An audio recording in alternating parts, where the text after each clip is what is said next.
হযরত মুসা আলাইহিস সালামের আমলে দীর্ঘদিন যাবৎ বৃষ্টি বন্ধ ছিল। তার উম্মতরা তার কাছে এসে বলল, হে নবী, আল্লাহর কাছে বৃষ্টির জন্য দোয়া করুন, এই বৃষ্টিহীন গরম আর সহ্য হয় না। হযরত মুসা আলাইহিস সালাম সবাইকে নিয়ে বৃষ্টির জন্য নামাজ পড়ে দোয়া করতে শুরু করলেন। দোয়া করার সাথে সাথে রোদের তীব্রতা আরও বেড়ে গেল। হযরত মুসা আলাইহিস সালাম অবাক হলেন। তিনি জিজ্ঞাসা করলেন আল্লাহর কাছে, ইয়া আল্লাহ, বৃষ্টির জন্য দোয়া করলাম আর তুমি রোদের তেজ আরও বাড়িয়ে দিলে।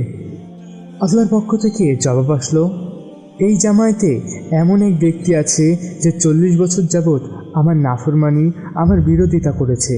একটি দিনের জন্য আমার বাধ্য হয়নি, তার কারণেই বৃষ্টি আসা বন্ধ আছে। হযরত মুসা আলাইহিস সালাম জামাতের দিকে তাকিয়ে সেই অজানা লোকটিকে বের হয়ে যেতে বললেন। সেই লোকটি ভাবল, এখন যদি বের হয়ে যাই তবে সবার সামনে পাপী হিসেবে লজ্জা পাব, আর যদি থাকি তবে আমার জন্য বৃষ্টি আসা বন্ধ থাকবে। নিজের ইজ্জত বাঁচানোর স্বার্থে সে আল্লাহর কাছে দোয়া করল, আল্লাহ, 40 বছর আমার পাপ আপনি গোপন রেখেছেন, আজকে সবার সামনে বেইজ্জতি করবেন না, আমি আপনার নিকট ক্ষমা চাচ্ছি। একদিকে দোয়া শেষ হলো, অন্যদিকে আকাশ ভেঙে বৃষ্টি শুরু হলো। হযরত মুসা আলাইহিস সালাম আবারও অবাক হয়ে জিজ্ঞাসা করলেন, হে আল্লাহ, কেউ তো জামায়াত থেকে বের হলো না, তবে বৃষ্টি দিয়ে দিলেন যে? আল্লাহ জবাব দিলেন, যার কারণে বৃষ্টি আসা বন্ধ ছিল তার কারণেই বৃষ্টি শুরু হলো, আমি যে তাকে ক্ষমা করে দিয়েছি। সুবহানাল্লাহ। হযরত মুসা আলাইহিস সালাম বললেন, লোকটির নাম পরিচয় তো কিছুই জানালেন না।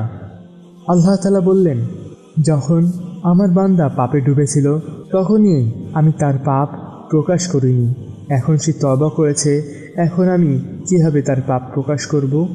পাপীদের পাপ আমি যথাসম্ভব গোপন রাখি, এটা আমার আর আমার বান্দার নিজস্ব ব্যাপার। অথচ আমরা নিজেরা পাপী হয়েও প্রতিদিন প্রতি মুহূর্তে কারো না কারো বদনাম গীবত করতেই থাকি। আল্লাহ আমাদের সকলের ছোট বড় সকল পাপ ক্ষমা করে দিন, আমিন।